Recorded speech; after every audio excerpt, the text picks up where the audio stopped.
بسم اللہ الرحمن الرحیم۔ ناظرین السلام علیکم ورحمۃ اللہ۔ ناظرین، ہم آپ کے سامنے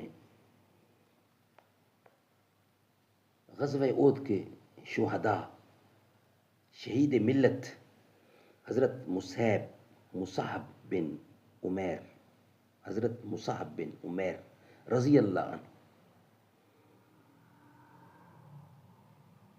کا واقعہ پیش کر رہے ہیں۔ غزوہ احد۔ نحمده ونصلي على رسوله الكريم بسم الله الرحمن الرحيم۔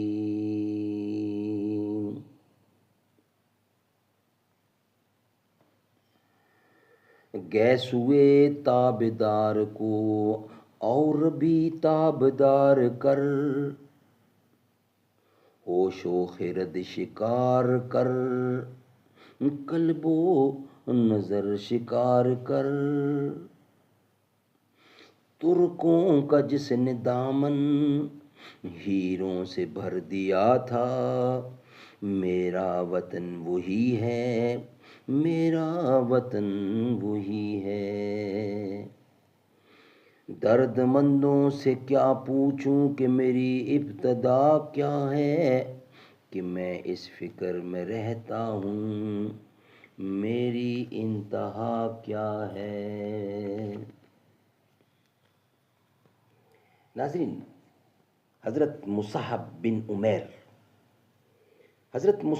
عمیر نہایت خوبصورت اور حسین و جمیل نوجوان تھے۔ آپ کے والد کا نام عمیر تھا۔ چونکہ کھاتے پیتے اور مالدار تھے، اس لیے اپنے لاڈلے بیٹے کو اچھے سے اچھا کھلاتے، اچھے سے اچھا پہناتے، بہترین تیل اور عطر استعمال کرنے کو دیتے۔ جس وقت مصعب بن عمیر زرق برق لباس میں عطر اور تیل لگائے ہوئے کسی طرف نکلتے تو راستے مہک جاتے، یعنی راستہ مہک جاتا اور لوگ آپ کو دیر تک دیکھتے رہتے۔ گھر گھر ان کے حسن و جمال کا چرچا تھا کہ مصعب بن عمیر کو ان کے ماں باپ کس لاڈ پیار سے پال رہے تھے۔ حضور سرور عالم صلی اللہ علیہ وسلم بھی جب ان کا تذکرہ کرتے تو فرماتے، سبحان اللہ سبحان اللہ،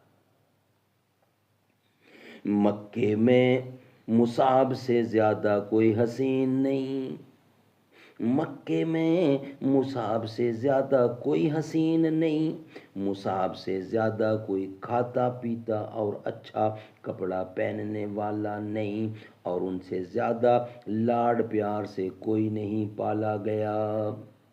اس خوبصورتی کے ساتھ مالدار باپ کے شوقین بیٹے ہونے کی وجہ سے ہر چھوٹا بڑا بڑی قدر کی نگاہوں سے دیکھتا۔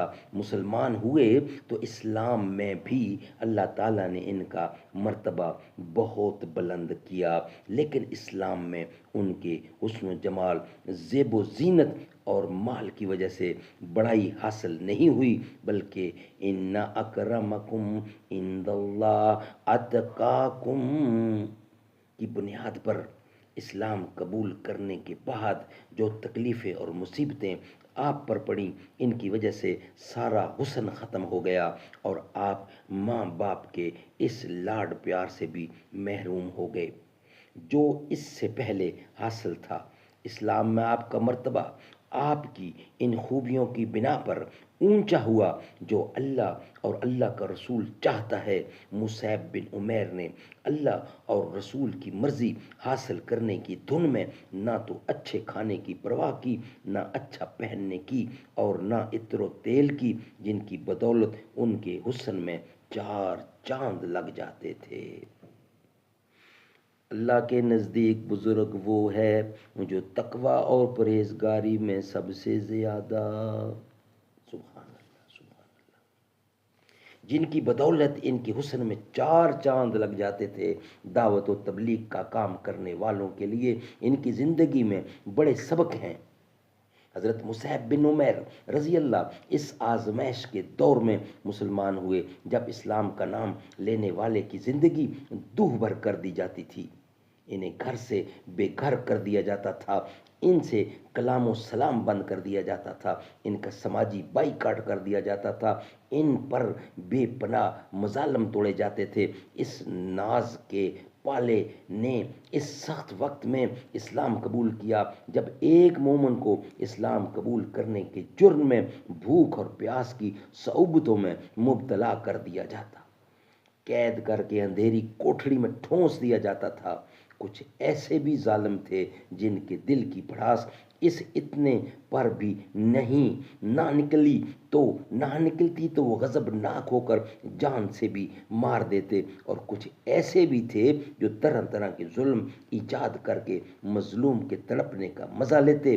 عرب کی جلتی ریت پر دوپہر کے وقت لٹا کر سینے پر بھاری پتھر رکھ دینا اور جلتے ہوئے کوئلوں پر لٹا کر بے بسوں کو تڑپتے دیکھنا روز کی بات تھی۔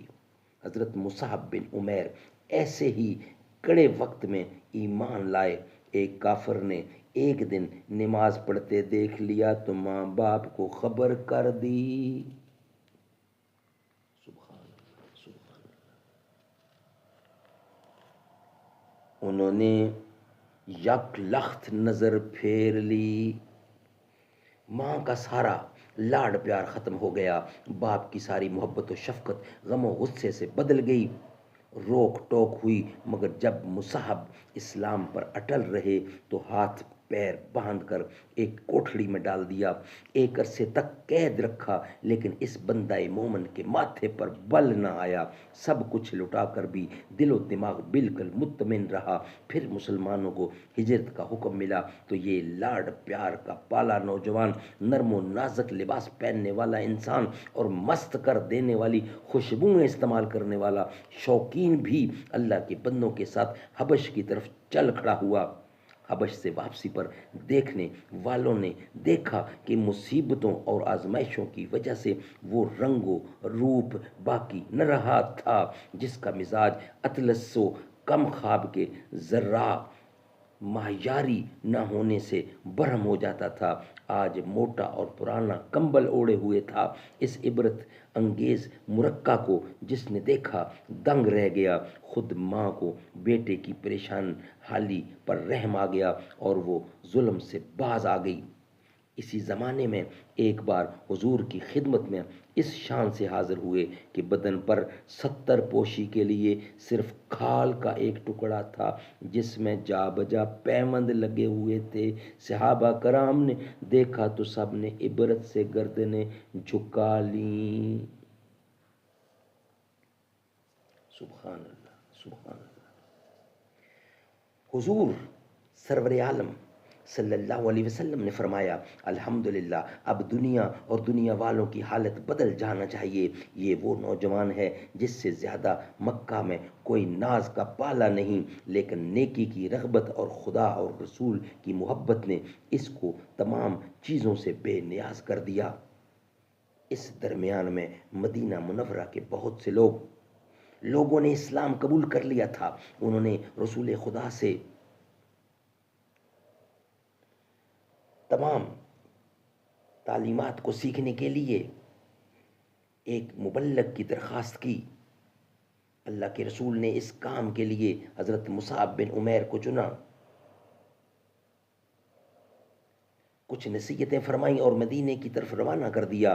بعد کے حالات بتاتے ہیں کہ مصعب بن عمیر رضی اللہ عنہ نے اپنے فرض منصبی کو کس خوبی کے ساتھ انجام دیا۔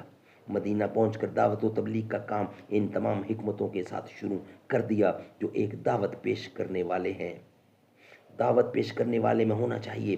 گھر گھر جا کر ملاقاتیں کرتے، مخاطب کے مزاج و خیالات کو پرکھتے، موقع مناسبت دیکھ کر دین پیش کرتے، قرآن کی ایسی منتخب آیات پڑھ کر سناتے کہ سننے والے کا دل اپنی طرف کھینچ لیتے، ملنے والے سے نہایت اخلاق سے ملتے۔ زبان میں بے حد نرمی تھی جو لوگوں کے دل میں گھر کیے بغیر نہ رہتی۔ نمونے کے طور پر ایک واقعہ نیچے لکھا جاتا ہے۔